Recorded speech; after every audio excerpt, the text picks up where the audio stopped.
Morning, everyone. It's Sunday, so welcome to a Sunday sermon. This week, we're blessed with the presence of the Reverend Martin Luther King. He's been with us many times before, and his messages are always great. And he always seems to remind us of the great equality that should exist between our souls.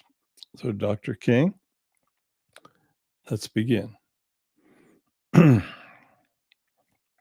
morning, everyone. And yes, there is this great equality. You will not understand truly what it means until we get to heaven. But all souls are equal. In heaven, there's no different skin colors. And when I lived, skin color was a huge thing. There were many people that hated us just simply for the color of our skins. We were no different. Yes, we were forced to live different lives because of the biases of many people. The government was even turned against us. The brave black soldiers that fought in World War II, they were separated from the white soldiers, even though they died. And when they died, they shed the same blood that the white boys did. What do we have to do to see equality? There are countries that think they are superior to others. There are whole races that feel superior. There are individuals that feel superior as well. It's not hard to find those individuals.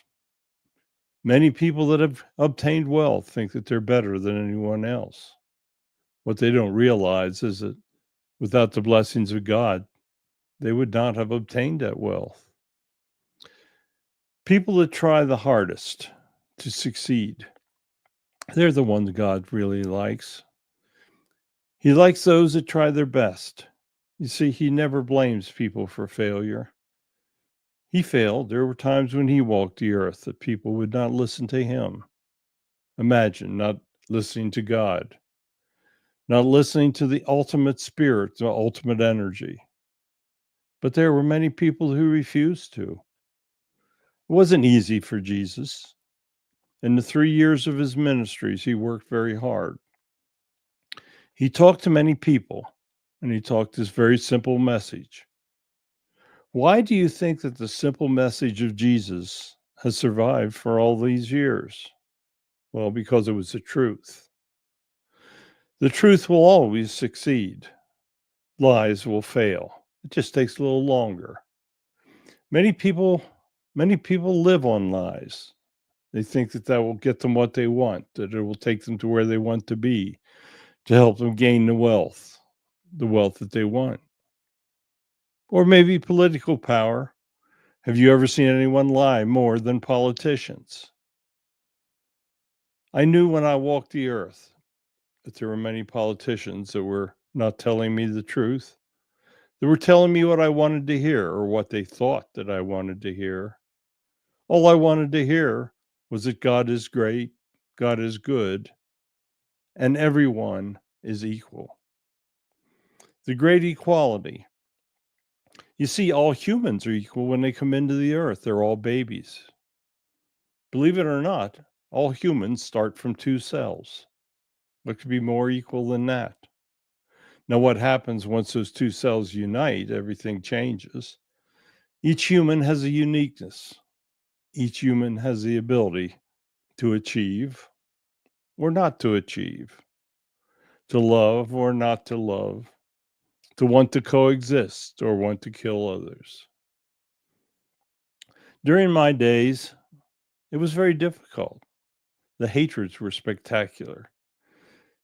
I hope that none of you ever have to go through what I did at times, the hatred that I saw. But I did it. I went through it. And I did what I could to end it. I tried to end it through nonviolence. Today, you're seeing the young do much different. They try to destroy. They think that if they destroy, they will be gaining, they will be winning. But you see, when you destroy, you only create hatreds. That is why I wanted nonviolence. I did not want hatred from my side. When we would march, they would hit us with water cannons. They would do everything they could to defeat us. They even burned our churches. Can you imagine burning a church, a place of God? They did all that they could to prove that the white people were superior to the blacks. Maybe in their minds, they thought they were doing what they should do. But when they returned to heaven, they realized the great mistake that they made. Everyone is equal. Once you understand that, it becomes very easy in life. You do not see differences in people. When an individual has a different colored skin than you do not see them as someone different. You may see them as a unique person because all humans are unique, but they are no different. I can assure you that when the time comes that you return to heaven, all souls are equal. You are not going to see individuals with different skin colors in heaven. You will see energies, you will see forms, you will see people. You will see many things that you never imagined you can see because the grandeur of heaven is beyond comprehension.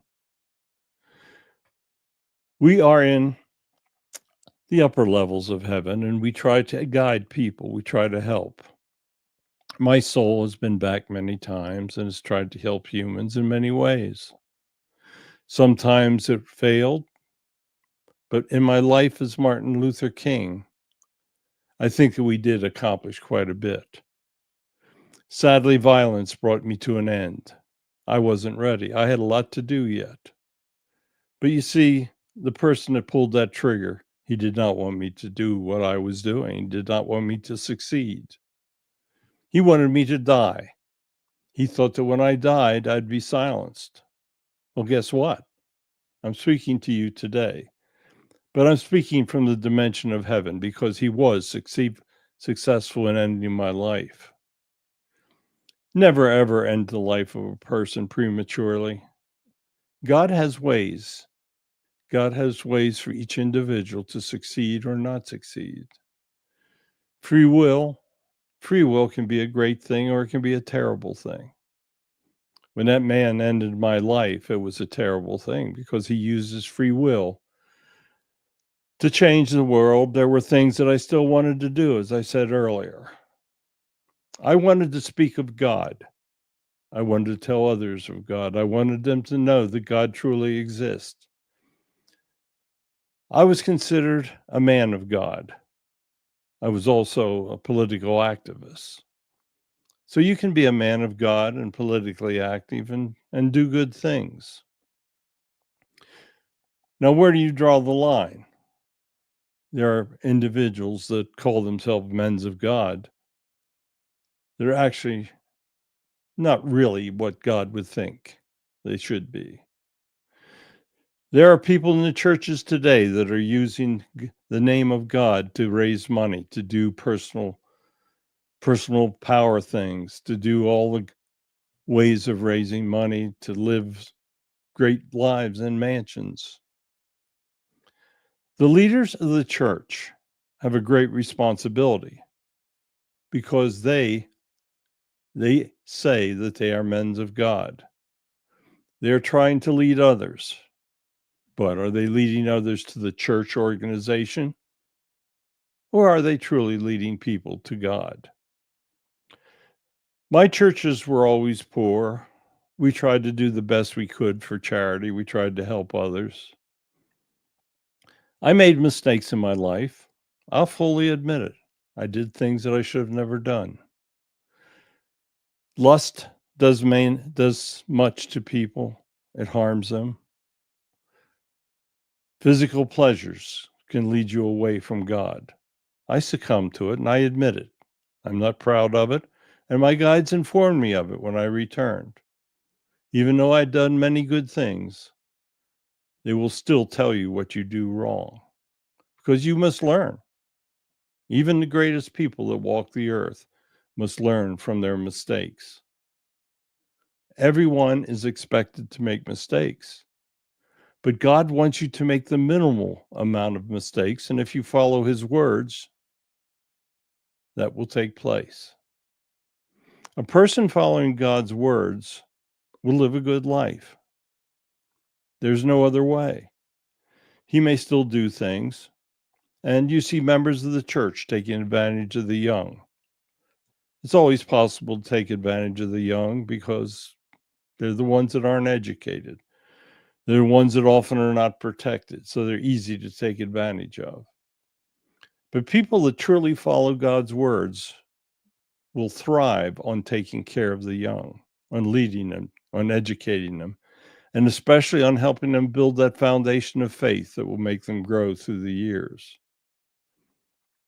Faith is always the answer. If you truly have faith in God, then you truly understand that what takes place in your physical life is secondary to all of the things that will take place in your religious or spiritual lives. You do not have to attend a church to know God. Now, I know that is going against all of my teachings. I advanced in school. I studied very hard. I knew the Bible inside and out. And now that I'm here, I understand that there were things that man through the years has misled in the Gospels and the Bible. You do not need outside leadership. What you need to do is to open your mind and to hear truly God's commands and words. They're now available to you.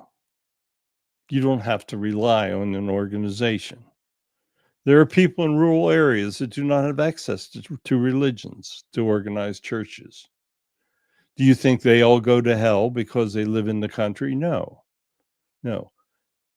They do not go to hell because it doesn't exist. That's the real reason they will not go there. But heaven has lower levels where you do not want to attend. You do not want to go there. If you live terrible lives going against God's words, you will wind up in lower levels. But it's not going to be a burning place. It's still going to be a lot better than the church would have you believe. Why do humans want power? Why do humans want to have the ability to control others? Well, it's an ego thing. Humans have egos. You got to learn to control them. There were times I didn't control my ego. I'll admit it.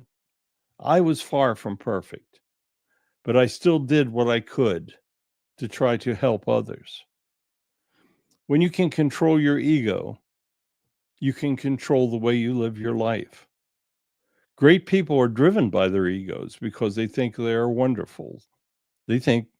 Sometimes I think they believe they are God. Look at the politicians today. There are many that think they are gods. The individual in Russia that's having all his young boys killed, he thinks he's God, but he's in for a harsh reality. And it's coming sooner than you think. He's growing older and he's alienating people. And in their society, when you alienate others, they kill you. And then you find out all the mistakes that you made because you're going to heaven. The individuals that wage war, that cannot stop war, that try to kill their people indiscriminately, that have no regards for humanity, they are going to learn.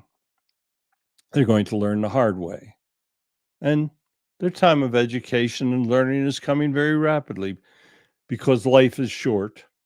My life was cut short. So quite often the bad guys' lives are cut short as well. And then they learn that maybe they shouldn't have been the jerks that they turned out to be. They learn that maybe they should have followed God. Many of them even profess to follow God when they're sending their boys into war, having them killed for no reason. God does not take lives. God does not enjoy watching people suffer. The suffering that you create is the suffering that you will be judged for. And it doesn't have to be leaders of countries. It can be leaders of businesses that take advantage of their employees. When you make others suffer, then you will be judged for it. Through the years, there were religious leaders that took advantage of the young, as I mentioned earlier. They destroyed the lives of those young kids. And believe me, when they returned, the conversation they had with their guides was not one that you want to have. When you truly take advantage of the young, you are going so much against God's will and God's ways.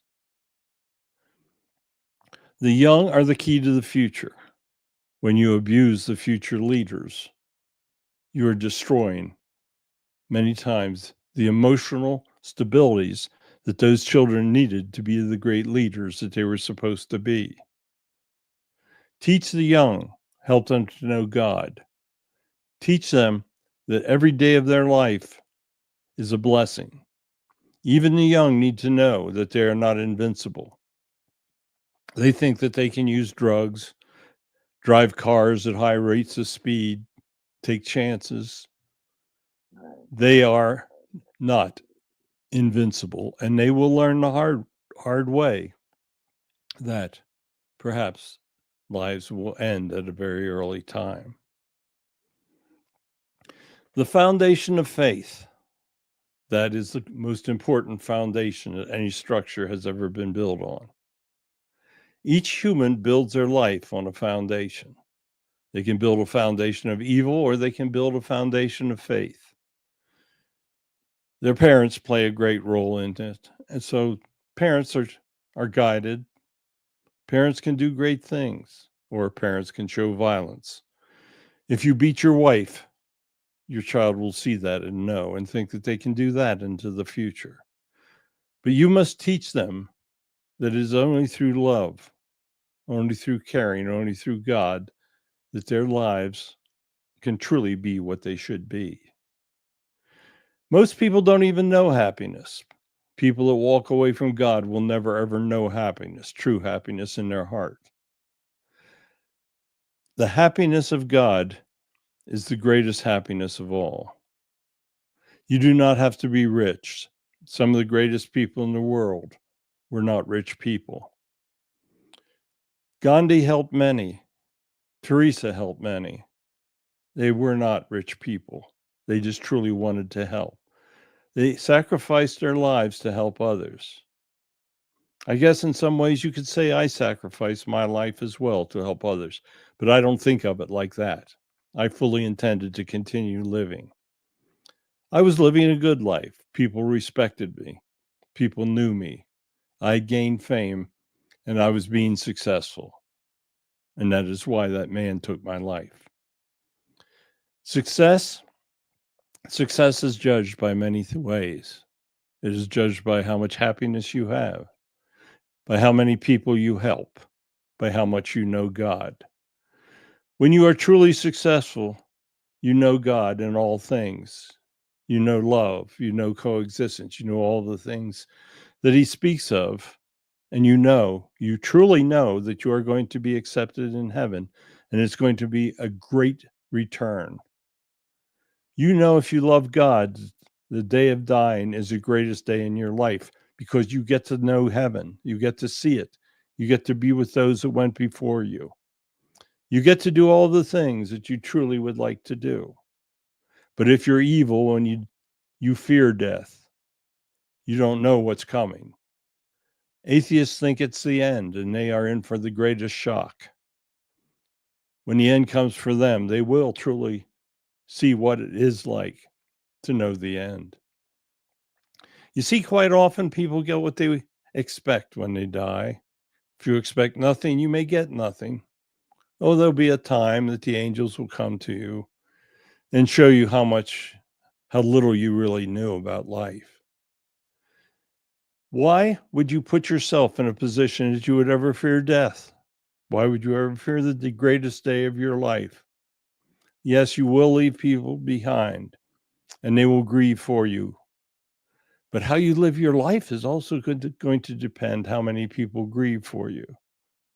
Will people remember your name as an individual that helped others? Or will people remember your name as one who did not do anything good, who did all things they could to harm others. You want to be remembered for the good that you do. You do not want to be remembered as an individual that had great wealth and did not help others. You do not want to be remembered as a person that could not get along with others, a person that always chose fights, chose violence over peace. Know God. It's that simple. When you know God, all things will be good. When you know God, your life will be good. You will have an influence on others that I hope is positive. But sometimes when you do good, you have influence over people that are evil. My life is an example of that. But I was at peace. When I died, I was at total peace. I knew I had things I wanted to do, but when my soul left my body, I knew that that was the greatest day that I was expecting. It just came sooner than I had hoped it would. But once I was in heaven, I was fine. I was grieved by many, many people, and that was a true sign that I was successful. I hated to see the grief the other people showed, but I knew that by people grieving for me, I had done well. Oh, there were people that were happy I was dead, but there was very little you could do with those people anyway. So those of you that are listening to me today, I want to thank you so much. I want you to love God. I want you to love everyone. I want you to do all of the things that God would have you do. And I want you to find the ultimate happiness, the happiness that comes of knowing God, the happiness that will have you not fear death, and the happiness of when your guides will tell you you have done a good job and lived a good life. So goodbye. I got a little wound up and I probably could keep going, but I'm not going to do it. I want you to know that I love all of you. God loves all of you. He blesses all of you. Do what you know you should be doing, and that is following his words. Goodbye, and I thank you so much. Well, you can always count on Martin for a strong speech and a great one. He was a great soul, is a great soul, did a lot of good for people, and well remembered. Try to emulate him. I didn't fully appreciate him when I knew of him in life, but I didn't fully appreciate what he was going through or doing. I now know. We'll be back again next week. I'm not sure who will be with us, but it will be a powerful message. Goodbye. Please spread our words. Tell others of it. I thank you so much for listening.